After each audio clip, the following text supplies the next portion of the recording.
Hello guys, welcome back to our channel English plus science with us. और आज मैं आप लोगों के लिए लेके आई हूँ जो हमने पहले से कंटिन्यू कर रखा था, लाइफ प्रोसेस में respiration in human beings. Sorry for कि मैं इतना टाइम लग गया मेरे को वीडियो बनाने, क्योंकि मैं अपने स्कूल एग्जामिनेशन में बिजी हो गई थी। अब मुझे टाइम मिला है तो मैं वापस आप लोगों के लिए वीडियो बना रही हूँ और वही कंटिन्यू कर रही हूँ, रेस्पिरेशन इन ह्यूमन बींग्स। तो चलो बिना किसी तरीके स्टार्ट करते हैं। ह्यूमन बींग्स में जो रेस्पिरेशन होता है वो लंग्स के थ्रू होता है। हमें जो एयर मिलती है या जो हम एयर आउट करते हैं वो हम लंग्स के थ्रू करते हैं। तो ये है हमारा रेस्पिरेटरी सिस्टम। इसके मैंने डायग्राम ऑलरेडी बना दिया और ये स्टार्ट होता है हमारे नेजल कैविटी से। ये जो अपनी कैविटी होती है इसे हम नेजल कैविटी बोलते हैं, जो कि नोस्ट्रिल्स से स्टार्ट होती है। ह्यूमन बींग में दो नोस्ट्रिल्स होते हैं, यहाँ से हम एयर इन एंड आउट करते हैं। इसके अंदर छोटे छोटे हेयर्स होते हैं। आप सोचते होंगे ये बाल यहाँ पे क्या काम के हैं, बेवजह ही उग गए।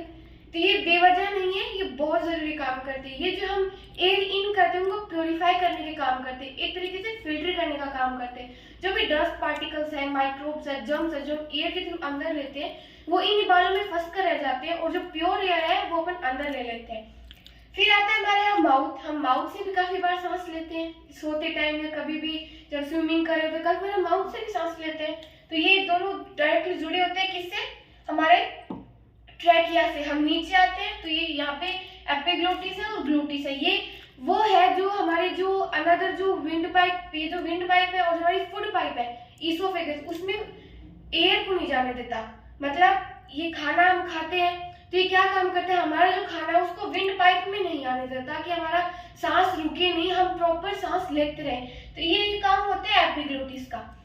फिर ये जो है नीचे देखिए, ये लैरिंग्स, हमारे हम जिसको वॉइस बॉक्स बोलते हैं, लैरिंग्स, जिससे हम आवाज निकलती है हमारी वॉइस बॉक्स। उससे नीचे आता है फिर ट्रैकिया।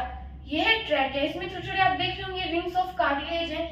ये क्या हेल्प करती है, हमारी एयर को अच्छे से फ्लो करने में हेल्प करती है। ये हेल्प करती है कि हमारी एयर, हम जो एयर ले रहे हैं वो कहीं पे रुके नहीं, कहीं पे कोलैप्स ना हो, ये हेल्प करते हैं। फिर ये नीचे आता है। अब ये जो ट्रैकिया है ये दो पार्ट्स में डिवाइड हो जाता है, राइट लंग और लेफ्ट लंग। कहाँ किस में डिवाइड हो जाता है, राइट लंग और लेफ्ट लंग में। और इसे क्या, इन्हें ये जिस पार्ट में डिवाइड होता है इसमें क्या कहते हैं, ब्रोंकाई कहते हैं। मैंने ऑलरेडी लिख रखा है, इन्हें कहते हैं ब्रोंकाई। फिर ब्रोंकाई भी लंग्स के अंदर जाके और डिवाइड हो जाती है, जिन्हें हम कहते हैं ब्रोंक्यूल्स, जिन्हें कहते हैं ब्रोंक्यूल्स। और इन ब्रोंक्यूल्स के लास्ट में एल्वियोली लगी होती है, बैलून लाइक स्ट्रक्चर। इसका डायग्राम एनसीईआरटी में गिवन है, वहां से भी देख सकते हैं। एल्वियोली का डायग्राम बिल्कुल नीट एंड क्लियर, बिल्कुल बैलून लाइक स्ट्रक्चर होता है। और इसी स्ट्रक्चर से जुड़े होते हैं हमारे ब्लड वेसल्स। क्या जुड़े होते हैं, ब्लड वेसल्स। तो उस ब्लड वेसल्स में कार्बन डाइऑक्साइड होता है जो पूरी बॉडी से लेता है। पूरी बॉडी से जो भी हमारी सेल्स के जो अंदर के मेटाबॉलिक रिएक्शंस हो रहे होते हैं, उन रिएक्शंस में क्या करते हैं, वो रिएक्शंस कैसे पूरी होते हैं, जब वो ऑक्सीजन इंटेक करते हैं, ऑक्सीजन की वजह से हमारे सेल्स लिविंग रहते हैं, अपनी सारी मेटाबॉलिक रिएक्शंस कंप्लीट कर पाते हैं। और कंप्लीट करने के बाद वो बाई प्रोडक्ट्स क्या छोड़ते हैं, एक्स्ट्रा प्रोडक्ट्स छोड़ते हैं, वो CO2 छोड़ते हैं, जो कि हमारी बॉडी के लिए बहुत ही हार्मफुल होती है। तो हमें उसे बाहर निकालना पड़ता है। तो ब्लड वेसल्स में क्या होता है, उन ब्लड वेसल्स में CO2 होता है। अब ब्लड वेसल्स इनके जस्ट साइड में होती है, इनके जस्ट अटैच में होती है। तो ब्लड वेसल्स क्या करती है, वो CO2 है वो CO2 निकाल देती है, वो CO2 एल्वियोली में छोड़ देती है, ताकि जो एल्वियोली है, एल्वियोली से होते हुए ब्रोंकियोल में, ब्रोंकियोल से ब्रोंकाई में, और फिर हम अपनी नोस्ट्रिल्स के थ्रू उनको बाहर निकाल दे और इसी में हम अंदर सांस लेते हैं ऑक्सीजन। तो कहा जाए तो एक तरीके से हम कह सकते हैं कि एल्वियोली वो प्लेस है जहाँ पे ऑक्सीजन और कार्बन डाइऑक्साइड का एक्सचेंज होता रहता है। मतलब यहाँ से ब्लड वेसल्स ने कार्बन डाइऑक्साइड दिया, एल्वियोली से होते हुए हमने उसको बाहर निकाला, और फिर वहीं से नोस्ट्रिल से हमने ऑक्सीजन लिया और ऑक्सीजन को फिर हमने एल्वियोली तक लाके ब्लड वेसल्स में एक्सचेंज कर दिया। फिर वो ब्लड वेसल्स उसे पूरे ऑल राउंड बॉडी में सर्कुलेट करती है, जिससे अपनी सेल्स को ऑक्सीजन मिलता है, वो अपनी मेटाबॉलिक रिएक्शंस कंप्लीट कर पाते हैं। ये हमारा रेस्पिरेटरी सिस्टम।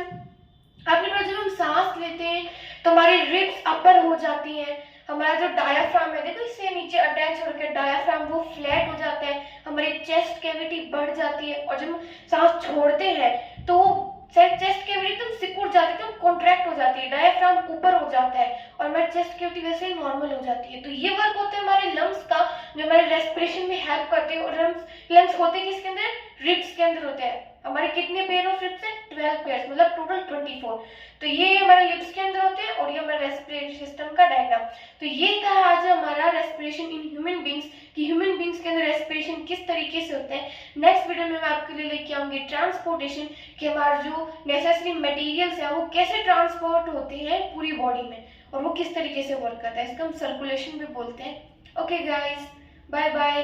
आज आपको वीडियो अच्छा लगा हो तो लाइक करें, चैनल को सब्सक्राइब करें, और आपको कोई सजेशन चाहिए या फिर हमें कोई सजेशन देना हो तो आप कमेंट बॉक्स में जरूर लिखें। Okay guys, bye bye.